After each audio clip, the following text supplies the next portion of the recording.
Alright guys, welcome back to another Fortnite video, and in this one, it is time to talk about a ton of awesome changes, and more specifically, secret changes in the new Season 7 update. That is right guys, we have so much to talk about here, and it's seriously going to be a ton of fun, and we are going to be going over the more secretive things. Obviously, there's a ton of, well, obvious changes, like the new iceberg biome on the map, which is awesome. So instead, we're going to be looking at the more secret changes, stuff to do with like vaulted weapons, but that's not it. We're also going to be talking about changes to certain items and also explaining what the block is, which isn't really a secret change, it kind of is, but either way I wanted to explain what that is for you guys. Overall, there's a ton of awesome things, so be sure to watch until the end of the video. I feel like you guys will learn something new. But yeah guys, if you enjoyed today's video, be sure to hit that like button down below, and on top of that, be sure to comment what is your favorite change in Season 7 so far. Is it the new plains, the new iceberg biome? Honestly, I love that part of the map. Also real quick, shout out to these people on screen for tweeting me a picture of them using my creator code, the Llamasir,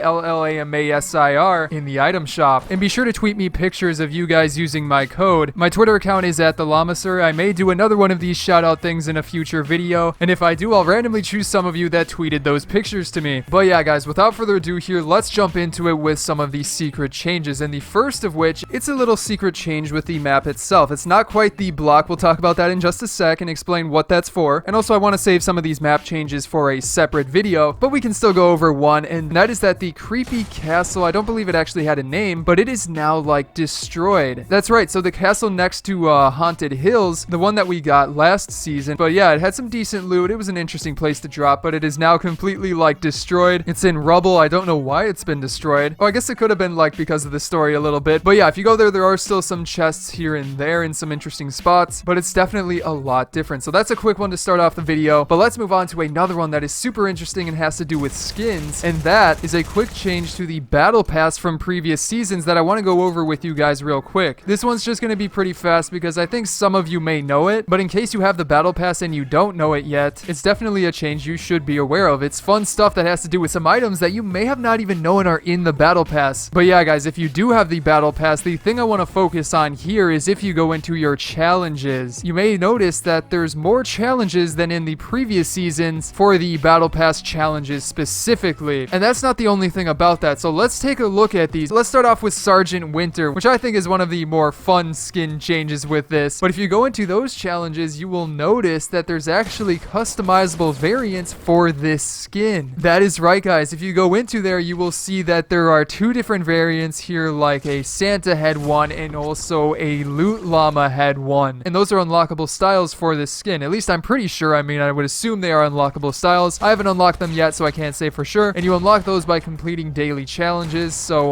it's just gonna take time in order to get there, and I'm not 100% sure if you have to have Sergeant Winter unlocked before you can start working on this. I went with the upgraded pass just to get him unlocked right away. But yeah, then on top of that, you also have like links. If you go into those challenges as well, you will see they are quite a bit different from the previous battle pass things that we've had. You've not only got, you know, customizable variants of the skin itself, which are unlocked through things like gain XP, also the complete weekly challenges things. Those are pretty standard, but the things that I find are interesting is that there's variants of a pickaxe that you can unlock, and also I believe there's an emote as well. But yeah, with these pickaxes, there's different variants right here. I believe you unlock the pickaxe itself at 10,000 XP. Not 100% sure, but I unlocked it and I had that challenge completed, but then you get the variants on top of it by going through the other challenges. But there's definitely some variants that you can see here, like the red version, the sort of minty blue version, and the more like gray version as well. But following that up is Zenith, and he has a couple of other items that you can unlock with this, not just different variants, but he also has a pickaxe and a back bling. So as you can see right here, the closer one at 200,000 XP, which is not close now that I'm looking at it. That's a lot of XP, but I believe that is a back bling right there that you can unlock, and then the other ones are variants, and also at 300,000 XP there is, I believe, a pickaxe. I believe that would be how you unlock a pickaxe. So yeah, that's Zenith's extra items and also, you know, the variants. And then you've also got Snowfall, which is like similar to the hunting party challenges from last season. Nothing too crazy there. But yeah guys, let's real quick explain the block. It's this new area that showed up on the map, I believe yesterday night, and it is quite an interesting spot on the map. If you don't know the story behind it, it can definitely be pretty confusing because, as you can see if you haven't seen it yet, it's this pretty big area that has replaced risky reels, and it is completely blank. It's just this big, you know, stone block there, hence the name.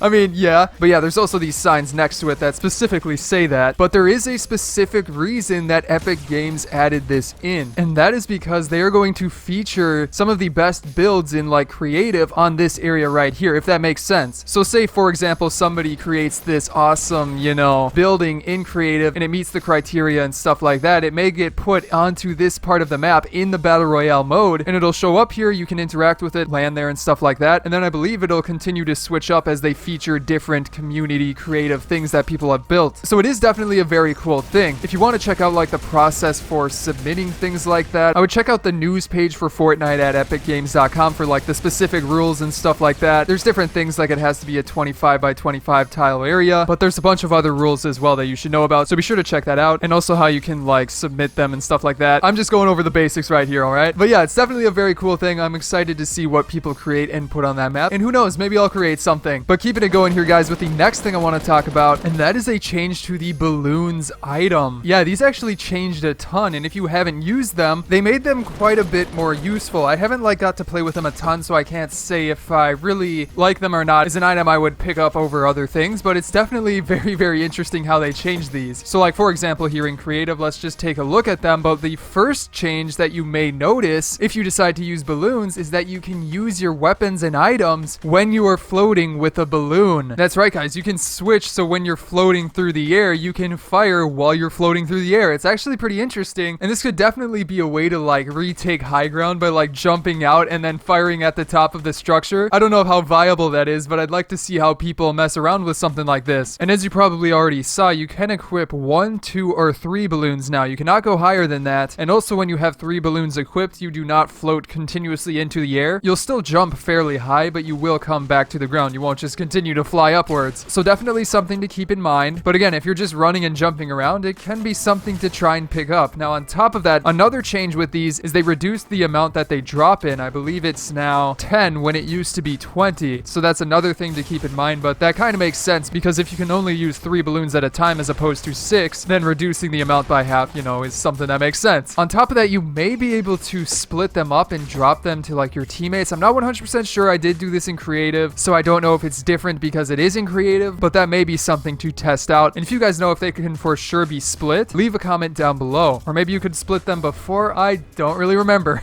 But moving on here to another interesting change to some items. This one is actually a pretty interesting change to some of these scoped items in the game. It doesn't have to do with the like heavy sniper or the other snipers in the game, but instead the scoped AR and the thermal scoped AR. If you use these in game, you may notice that they changed the crosshairs a bit. Unfortunately, I don't have like a video of me using these before the change, so I can't show you guys exactly like how they compare, but you can very clearly see they're changed. Like the dot in the center was not there, and I believe the lines are changed as well around it. And then when you go to the scoped AR, you can definitely see some changes because the whole line is like red, and you've also got that dot in the center, which just helps you to aim a little bit better. And I think like the old one just had a red center line, and then the rest of the lines were black, so it is a pretty interesting change. But yeah, guys, moving on to the next thing I want to talk about here, and that is the newly vaulted items. And there is a bunch of them that got vaulted with Season 7. I believe like every season they decide to vault some items and switch things up a bit, but this time there's a good variety, okay? We technically have 6 here, but mainly 5, and I'll explain what that means in just a sec. But they're items that a lot of you probably used before, but you are no longer able to get them in the main Battle Royale modes. You can still get them in creative, but they are not in like solo, duo, squad, stuff like that. But yeah, let's jump into it. First of all, with one of the bigger vaulted items that I think is pretty important to talk about, and I made this little area here to display the items that we're gonna go over. Hey, you gotta have fun with creative mode, right? But yes, as you can see here, the double barrel shotgun is now vaulted, which is pretty crazy to me. I mean, it makes sense. Some people like this item, some people didn't, but especially with like the new versions of the pump and the buff to the shotguns like the pump, and also I guess the tacticals got a little bit of a buff as well, also the heavy. But yeah, we do have a lot of shotguns, so the double barrel isn't one that I think will be missed a ton, but it is definitely an interesting one to talk about. So what do you guys think about that? Leave your comments down below. I'm curious to see what you guys have to say as we move into the next item here that got vaulted. Oh, I almost forgot. This one isn't really an item, more so like, I guess it's an item technically, but it's not something you carry in your inventory, and it's a pretty obvious one. Shadow stones have been vaulted. They're no longer at the corrupted zones, and the corrupted zones aren't even there as well. But yeah, just so you guys know about that. And then also the clingers got vaulted. This one I did not expect. Clingers have been pretty unique, I felt like. I also felt they were pretty well balanced among the explosives, so I'm curious why they decided to remove those. And and if they will eventually be introducing something else that sort of replaces it. But yeah, I'm kind of gonna miss them. I did pick those up once in a while because they are pretty great for, you know, destroying some structures if you really need to in like a build fight. You don't have to worry about them bouncing around. You just stick it to the side of a wall and you're ready to go. So I'll be curious to see how that plays out and if they do decide to add something different. But keeping it going here with the next one, these are the shockwave grenades. This is another one that I didn't really expect. It's a pretty balanced item, especially since they removed impulse grenades from the previous patches a long time ago. Honestly, I totally forgot about those for a sec. But yeah, the shockwaves have now been vaulted. I guess it's an item that not a ton of people use, especially with all of the mobility stuff that we have now, like the planes and the zip lines and other items as well. I mean, I guess it does make sense, but I would expect some other sort of mobility item to be added as well. Then you've also got the Portafort, which was vaulted. Not the Portafortress. The Portafortress is still in the game, but I guess the Portafort being vaulted does make sense because the Portafortress is like way better. There's really no reason to have both of them, I guess. So that one's kind of expected. That one makes sense. And then the final one was definitely expected by a lot of people, and that is the Chiller Traps. Those have been vaulted. I mean, that item was unique, but it just wasn't useful in Battle Royale. I mean, it had a couple of specific uses, but overall, just wasn't something you really needed, and especially with like the ice on the map as well now, kind of acting similar. I guess that makes sense overall. So yeah, guys, be sure to leave your comments down below of what you think of those changes, and let's get into it with the final change I want to talk about in this video. And it is a quick one, but they apparently fixed that weird little bug with like the quad crashers and the sound that they would continue to make once in a while, like after you got out of the quad crasher or like a teammate got out of the quad crasher. I'm not exactly sure how that was triggered, but apparently they have fixed that bug where the sound of it would continue to go when nobody was in it. So that is definitely a welcome change. Definitely a good bug fix. I'm happy with that one. But yes, I just wanted to let you guys know that that is now fixed. So definitely something to keep in mind. But yeah, guys, that is going to be it for today's video. I hope you enjoyed it. And if you did, be sure to hit that subscribe button down below for more Season 7 videos. And you can also check out some of my previous videos here, such as on the left, my Week 1 Challenges Guide. And then on the right, another fun video you can check out. But other than that, guys, I hope you enjoyed this video, and I will see you in the next one.